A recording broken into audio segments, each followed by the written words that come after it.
On a dénoncé les actions sur le terrain. On a dit clairement que nous voulons que le Rwanda respecte ses engagements faits avec le président Trump à Washington le 4 décembre.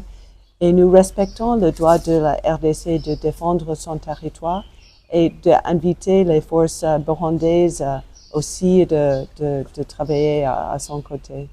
Donc, c'est ça notre réaction. Nous sommes, comme vous, déçus de la situation, mais aussi nous allons travailler très étroitement avec tous les pays concernés pour que les engagements soient respectés. Nous sommes en train de regarder tous les outils qui sont possibles, les outils diplomatiques, les sanctions, les activités bilatérales et multilatérales pour assurer que les engagements qui sont pris sont respectés. Le président Trump est un homme de paix. Il a voulu rassembler les parties prenantes pour discuter la paix, pour s'engager dans la recherche de la paix. Nous savons que ce n'est pas une voie facile, ce n'est que le début du travail et sachez que vous pouvez compter sur les États-Unis de répondre aux actions sur le terrain avec beaucoup de fermeté. Madame la Présidente, sur la base de l'article 209, en février 2025, ce Parlement a adopté une résolution sur la situation dramatique à l'est de la République démocratique du Congo. Conformément à l'article 209 de notre règlement, ce texte a été publié, enregistré et transmis à l'ensemble des institutions européennes et notamment à la Commission. Cette résolution était claire. Elle demandait des sanctions contre le Rwanda et la suspension immédiate de l'accord sur les matières premières critiques conclu entre le Rwanda et l'Union européenne. 10 mois plus tard, aucune sanction contre les vrais responsables rwandais n'a été prise, aucune suspension de l'accord sur les matières premières. Pire encore, le Rwanda continue de soutenir les offensives du M23 à l'est de la RDC, malgré l'accord de paix signé à Washington le 4 décembre. Je rappelle que nos résolutions votées en plénière ne sont pas des déclarations décoratives. Elles nous engagent politiquement. Alors quand allons-nous enfin sanctionner le Rwanda pour respecter le vœu de ce Parlement? Honorés sénateurs, au regard des enjeux exposés, je voudrais formuler et faire adopter les recommandations suivantes par notre auguste plénière.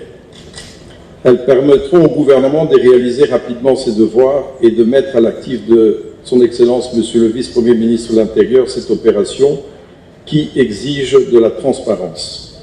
La première recommandation, c'est de mettre en place une commission d'enquête parlementaire du Sénat afin d'évaluer la gestion et l'utilisation des fonds décaissés par l'État congolais pour ces opérations, jauger la transparence de l'ONIC, formuler des recommandations pour un fonctionnement efficace, équitable et conforme aux attentes des Congolais et aux exigences de la bonne gouvernance. Vous rappellerez qu'en février 2024, l'Inspection générale des finances avait alerté sur l'explosion du coût de ce projet passé de 400 millions de dollars américains au départ à 1,2 milliard avec un contrat qui n'avait respecté aucune norme de passation de marché. Une dérive qui faisait redouter des cas de surfacturation et de corruption.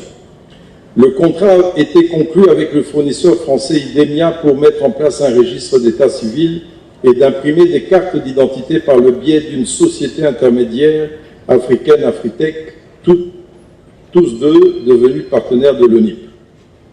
Ce contrat avait été résilié sur instruction de la haute hiérarchie, à en croire M. Richard Ilunga, directeur de l'ONIP, dans une interview à la radio Deutsche Welle, après sa suspension. Dans sa réponse ici devant notre Chambre, le vice-premier ministre reconnaît les 20 millions de dollars américains octroyés à l'ONIP et dont une partie serait reversée au compte du Trésor. Le budget rectificatif 2025 a alloué 102 milliards 267 675 972 francs congolais, soit à peu près 35 millions de dollars. Qu'est-ce qui a été réalisé par l'ONIP? Ce montant était destiné aux opérations d'identification des personnes, différents des frais de fonctionnement de 35 118 483 560 francs congolais, 12 millions à peu près de dollars dont nous a parlé le vice-premier ministre. La guerre ne s'arrête pas au front, elle continue dans la chair des blessés et la précarité de leurs familles. En agissant à Kalemi, le gouvernement affirme que l'abandon n'est plus une option politique. Soucieux de l'amélioration des conditions de vie des militaires et de leurs dépendants, l'un de 3 axes majeurs de son programme, le vice-premier ministre, ministre de la Défense nationale et des anciens combattants, Maître Guy Kabombo Modianvita, a promis lors de sa récente visite à Kalemi, chef-lieu de la province du Tanganyika, une assistance sociale en faveur des blessés de guerre et de leurs familles déplacées de Bukavu et de Goma à la suite des récents affrontements. Cette promesse s'est concrétisée par la remise d'une gibecière composée des vivres et de biens non vivriers destinés à répondre aux besoins primaires des bénéficiaires installés au camp marin de Kalemi. Au total, 290 ménages, dont 60 blessés de guerre et plus de 150 veuves, ont bénéficié de cette assistance constituée notamment de sacs de semoule et de riz, des viandes de bœuf, de haricots, de sucre, de cartons de conserve, l'huile végétale, des pièces d'épargne pour les dames, des jus, des bâches ainsi que des cartons de savon et de poudre à lessive. Cette action intervient quelques jours seulement après le passage du vice-premier ministre, ministre de la Défense nationale à Kalemi, où il s'était longuement entretenu avec les blessés de guerre sur les conditions de vie, leur situation salariale et leur prise en charge médicale à l'hôpital militaire de référence. Par ailleurs, tous les enfants en âge de scolarité présents sur le site ont été identifiés et inscrits dans les écoles environnantes, garantissant ainsi la continuité de leur parcours éducatif. Enfin, il convient de souligner que d'autres mesures scolaires durables sont en cours de réflexion, notamment la construction de nouveaux bâtiments modernes afin d'améliorer durablement les conditions d'accueil des familles déplacées de l'Est de la République.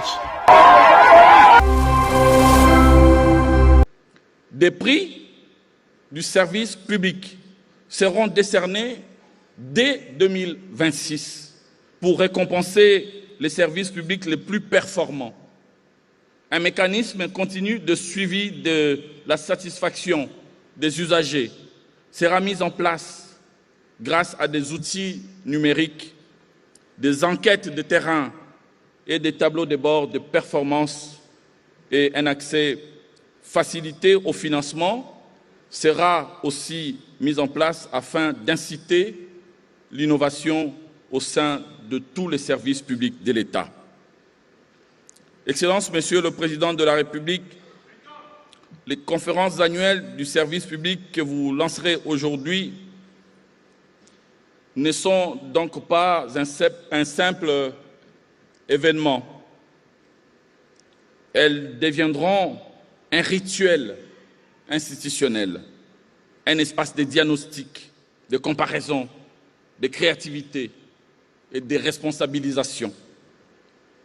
Ce que nous construisons aujourd'hui est plus grand qu'un simple cadre de discussion. C'est le socle d'un nouveau contrat entre l'État et les citoyens. Je remercie nos partenaires techniques et financiers, mais aussi nos partenaires privés pour leur accompagnement. Nous savons que la tâche ne sera pas facile, mais je voudrais bien finir mon propos en citant, comme souvent, cette pensée de Sénèque qui corrobore parfaitement avec la force mentale de votre autorité. Je cite, « Ce n'est pas parce que les choses sont difficiles que nous n'osons pas, c'est parce que nous n'osons pas que les choses sont difficiles. » Fin de citation. Cette pensée, Excellence, Monsieur le Président de la République, trouve une résonance particulière dans votre action à la tête de notre pays. Lancer progressivement la couverture santé universelle et notamment la gratuité des accouchements et des soins des nouveau-nés, entériner le doublement des rémunérations des militaires et des policiers, assurer le versement régulier des cotisations sociales à la Caisse nationale de sécurité sociale des agents publics de l'État, et depuis mai 2025, les militaires et les policiers sont intégrés au régime spécial de sécurité sociale de la CNSAP avec des cotisations partagées à hauteur de 8% pour l'État et 4% pour l'agent et une protection renforcée couvrant la retraite, les risques professionnels et les prestations familiales. Cette extension sécurise leur avenir social et reconnaît leur service à la nation en leur offrant une protection enfin à la hauteur de leur engagement. Au cœur de cette démarche, il y a une conviction simple. La force d'un État se mesure aussi à la qualité du service qu'il rend concrètement aux plus humbles de ses citoyens. Union pour la démocratie et le progrès social. Commission préparatoire du Congrès et de rédaction des statuts révisés. Communiqué officiel numéro 001/2025. La commission technique et préparatoire du Congrès de l'UDPS Tshisekedi et la commission de rédaction des statuts révisés informent l'ensemble des combattantes et combattants du report à une date ultérieure du Congrès extraordinaire initialement prévu du 10 au 14 décembre 2025. Ce report intervient en raison de la poursuite des travaux en cours, de la mise en œuvre des conditions logistiques nécessaires devant garantir la participation effective de tous les délégués statutaires au dit congrès, tant de l'intérieur que de l'extérieur du pays, ainsi que la situation sécuritaire actuelle du pays dans sa partie orientale. Il est également motivé par l'obligation de soumettre en priorité les travaux réalisés à l'autorité politique de référence du parti, conformément aux usages et coutumes en la matière. À cet effet, les deux commissions appellent l'ensemble des combattantes et combattants à la retenue, au calme et à la discipline en attendant l'aboutissement des démarches visant à rencontrer l'autorité politique de référence pour recueillir ses avis et considérations sur le travail final qui lui sera présenté. C'est à l'issue de cette étape que seront fixées et communiquées les nouvelles dates de la tenue du congrès extraordinaire de notre cher parti par l'autorité compétente. Par ailleurs, les deux commissions tiennent à exprimer leur profonde compassion et leur solidarité fraternelle à nos frères et sœurs de l'Est de la République démocratique du Congo, durement éprouvés par une guerre injuste et meurtrière qui n'a que trop endeuillé notre nation. Elles partagent la douleur des familles victimes de cette barbarie et réaffirment leur attachement indéfectible à la paix, à l'unité nationale et à la défense de l'intégrité territoriale de notre pays. Que courage, résilience et espoir accompagnent nos compatriotes de l'Est dans l'attente d'un retour durable de la paix. Excellences, Mesdames et Messieurs les chefs de délégation, distingués participants, la République démocratique du Congo remercie chaleureusement le gouvernement et le peuple de l'État du Qatar pour l'accueil et l'organisation exemplaire de cette 11e session de la conférence des États partis à la Convention des Nations Unies contre la torture. Cette session à Doha revêt une signification particulière pour notre pays. Sous le leadership de son Excellence, Monsieur le Président de la République, Félix Antoine Tshisekedi Tshilombo, la République démocratique du Congo a fait un choix irréversible pour rompre avec l'impunité, mettre fin à la protection des puissants et restaurer l'autorité de l'État. La tolérance zéro n'est pas un slogan. Elle s'est traduite par des enquêtes, des poursuites et des condamnations sans considération de rang, de fonction ou d'appartenance politique. La ratification de la Convention en 2006 n'était pas symbolique. Aujourd'hui, notre pays assure la mise en œuvre effective, alignement de notre arsenal juridique sur les standards internationaux, consolidation d'institutions opérationnelles et responsables, la Cour des comptes, l'Inspection générale des finances, la PRC, la CNRF, la CONASAFIC, l'UNICEF, toutes opérant sans interférence politique.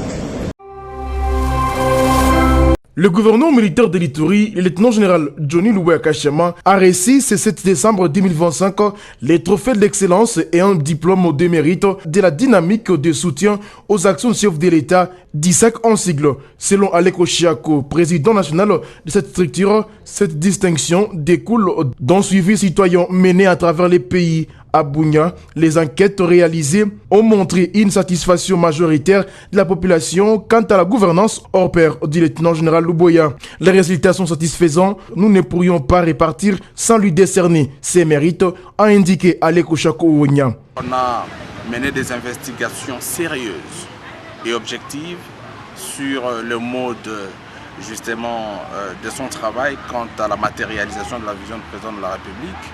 De par ces sondages que nous avons recueilli les témoignages auprès de la population de l'Ituri-Bunia et les résultats sont tellement satisfaisants que l'on ne pouvait pas rentrer comme ça, il fallait lui reconnaître ses mérites-là. Son Excellence, Monsieur le Gouverneur, est en train de défier l'insécurité en transformant cette ville à une ville moderne. Combien en plus forte raison les autres provinces, là où évidemment il y a quand même un peu d'inquiétude, il devait faire plus qu'ici.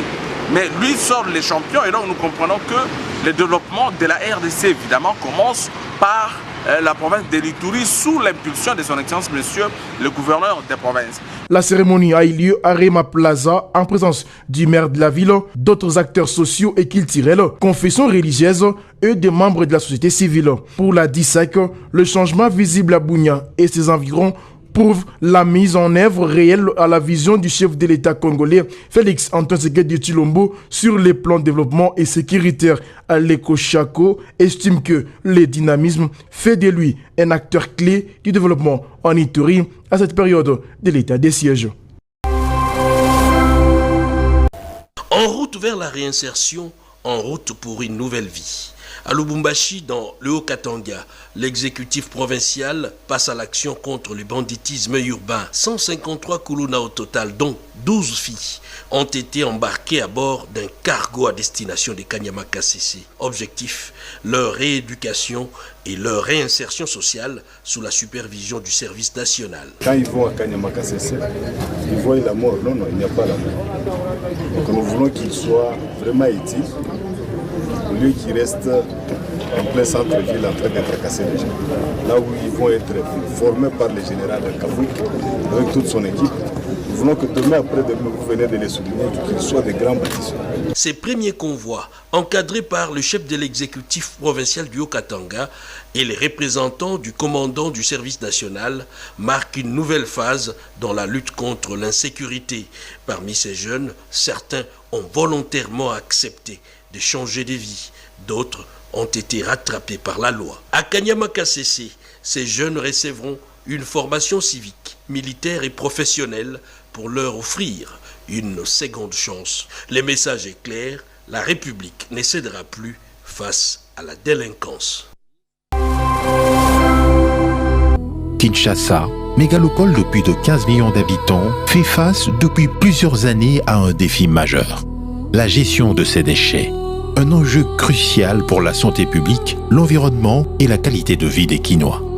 Ce dimanche 14 décembre 2025, le gouverneur de la ville de Kinshasa, Daniel Bumba, s'est rendu au centre d'enfouissement technique de Mpassa, dans la commune de Nsele, afin d'inspecter les travaux de réaménagement de ce site stratégique appelé à jouer un rôle central dans la politique d'assainissement de la capitale. Construit en 2010 avec l'appui de l'Union européenne, le centre d'enfouissement de Mpassa avait pour vocation de répondre durablement à la problématique des déchets urbains. Mais au fil des années, le site a été spolié et abandonné, plongeant Kinshasa dans une profonde crise de gestion des ordures pendant près d'une décennie. Dès son accession à la tête de la ville, le gouverneur Daniel Bumba a engagé un véritable bras de fer pour récupérer ce patrimoine public et lancer sa réhabilitation.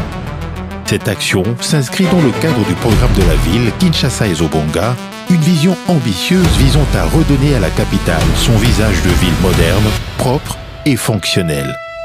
Aujourd'hui, les résultats sont visibles. Une alvéole de plus de 1000 mètres cubes a été aménagée pour accueillir les déchets.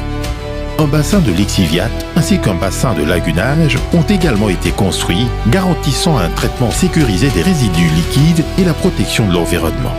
Autant d'infrastructures qui rendent désormais le centre d'enfouissement technique de Mpassa pleinement opérationnel.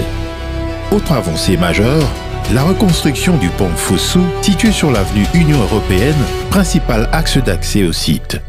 Jadis affaissé, ce pont a été entièrement réhabilité, facilitant désormais la circulation des camions-bennes et l'acheminement régulier des déchets vers le centre. Sur place, le gouverneur Daniel Bumba s'est félicité de l'évolution des travaux qu'il qualifie de pas décisifs dans la mise en œuvre de sa politique d'assainissement.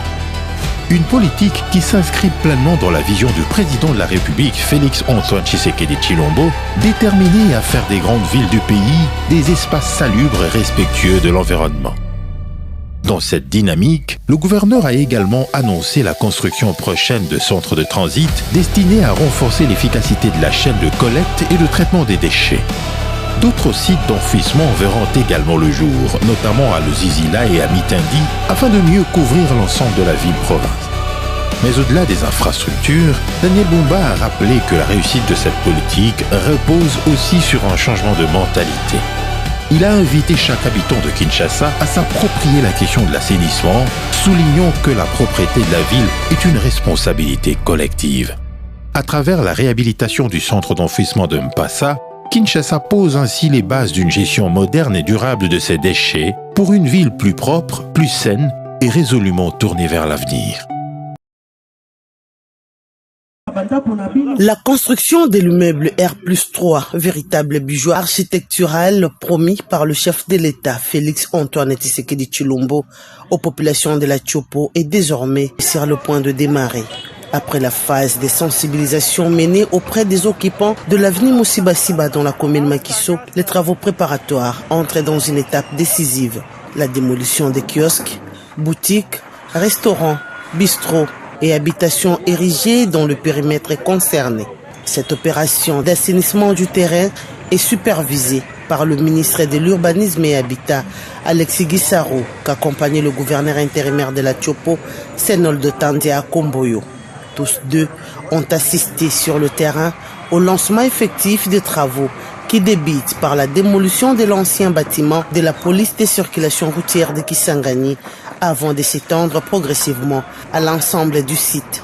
Le gouverneur intérimaire invite une fois de plus le quelques retardataires à libérer au plus vite leurs biens afin de permettre le déroulement harmonieux des travaux. Le ministre national de l'urbanisme est arrivé à Kisangani pour poser la première pierre de construction d'un immeuble R+3. Le gouvernement de la République a déjà mis en place des moyens nécessaires pour le démarrage de ces travaux. Et nous, à notre niveau, nous devons nous assurer que l'espace soit bel et bien libéré pour que ces travaux s'exécutent en toute quiétude. Et par conséquent, nous demandons à tous ceux-là qui ont des boutiques, qui ont des activités dans le périmètre qui a été retenu, de pouvoir prendre des dispositions parce qu'ils étaient alertés, avertis depuis belle lurette. Ils ont suffisamment de temps pour pouvoir trouver d'autres emplacements. Au nom de la population tchopolaise, première bénéficiaire de ces vastes projets, le gouverneur intérimaire a exprimé sa profonde gratitude au chef de l'État, Félix Antoine Tshisekedi Tshilombo, déterminé à restaurer et à moderniser l'image de la ville de Kisangani. Ces projets de construction des logements sociaux, exécutés sous la supervision de l'Agence congolaise de promotion immobilière à Coprime, est prévu pour une durée de 24 mois. L'immeuble accueillera plusieurs bureaux de services de l'État ainsi que divers espaces publics destinés à améliorer les conditions de travail et de vie de la communauté.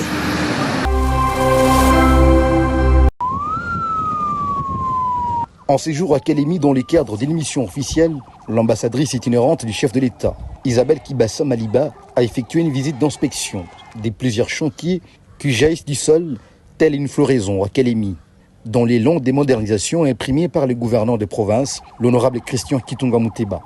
De la fontaine de Kalemi embellie à l'image de la province, avec ses richesses aquatiques, érigée en rond-point de la bretelle Koinda, à l'avenir abattoir en pleine métamorphose. Cet artère secondaire connaît une revitalisation accélérée.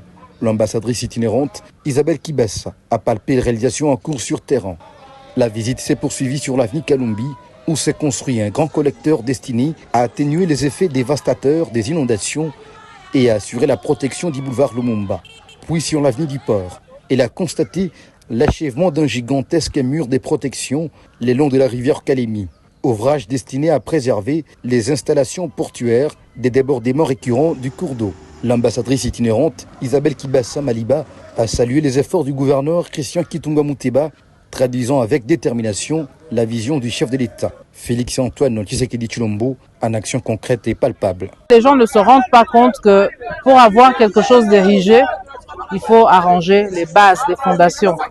J'ai pu voir par exemple, en tout cas des caniveaux qu'on est en train vraiment de préparer et puis des bassins pour retenir l'eau, etc. Donc moi je pense que le travail se fait et c'est vrai que la plupart des gens attendent de voir des beaux buildings, etc. pour se dire voilà, il y a un travail qui a été fait. Mais ici, très sincèrement, moi je pars d'ici avec beaucoup d'espoir. Pourquoi? Parce que j'ai vu que le travail se fait. J'ai vu beaucoup d'ingéniosité et ça m'a beaucoup impressionné. C'est une véritable effervescence d'infrastructures qui embrase aujourd'hui la ville de Kalemi, sous impulsion du gouverneur Christian Kitunga Muteba.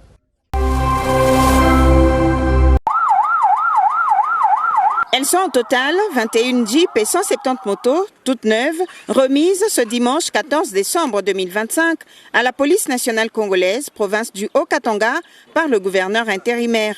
Martin Kazembe Choula veut ainsi renforcer la mobilité des services de sécurité sur toute l'étendue de la province. Ainsi, les 3 grandes villes du Haut-Katanga, à savoir Lubumbashi, Likasi, Kasumbalesa, les 6 territoires que compte la province et même les secteurs sont dotés chacun des jeeps et motos. Chaque territoire, par exemple, est doté de 20 motos et 50 motos pour la ville de Lubumbashi. Ceci permettra aux services d'accéder partout où la sécurité des personnes et leurs biens est nécessaire. Pour le gouverneur Martin Kazembe Choula, cette dotation est une façon de répondre aux recommandations du président de la République, Félix Antoine Tshisekedi Tshilombo. Tout ce que nous venons de poser comme acte, c'est pour répondre à l'appel du commandant suprême, le chef de l'État. Le message qu'il nous avait lancé, relayé par le vice-premier ministre de l'Intérieur, de vous accompagner, vous qui êtes notre police, afin de vous permettre d'avoir une mobilité fiable, d'ajouter sur ce que vous avez. Pour sa part, le commissaire provincial de la police, le général Blaise Kilimbalimba, qui a reçu des mains du gouverneur les clés de tous ces véhicules, a salué la promptitude avec laquelle l'autorité provinciale réagit à chaque fois que la police sollicite son intervention. De par la volonté, les énergies fournies par le gouverneur des provinces, qui n'a pas hésité lorsqu'on a fait les états de besoin, il les a honorés jusqu'à nous doter de véhicules qui vont nous permettre maintenant de sécuriser encore davantage. Remettant à son tour les clés au commandant de la police de différentes entités, le général Blaise Kilimbalimba les a exhortés à gérer ces véhicules en bon père de famille, signalant que cette nouvelle dotation vient renforcer le charroi automobile mis à la disposition des services de sécurité par le gouverneur intérimaire Martin Kazembe Choula. 2 jeeps ont même été remises au FARDC qui viennent souvent en appui à la police nationale congolaise.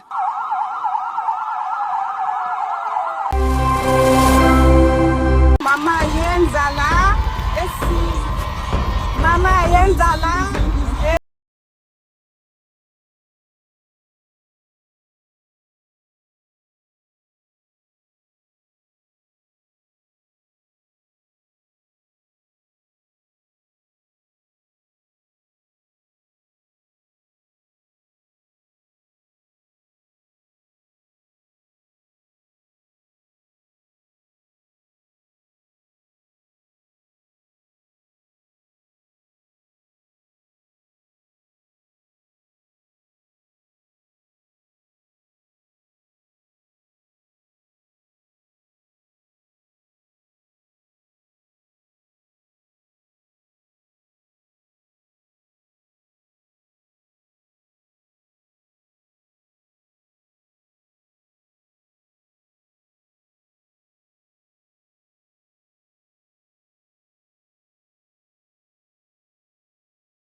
Quand même, c'était facile. Bon, parmi les questions qu'on a posées, il y avait une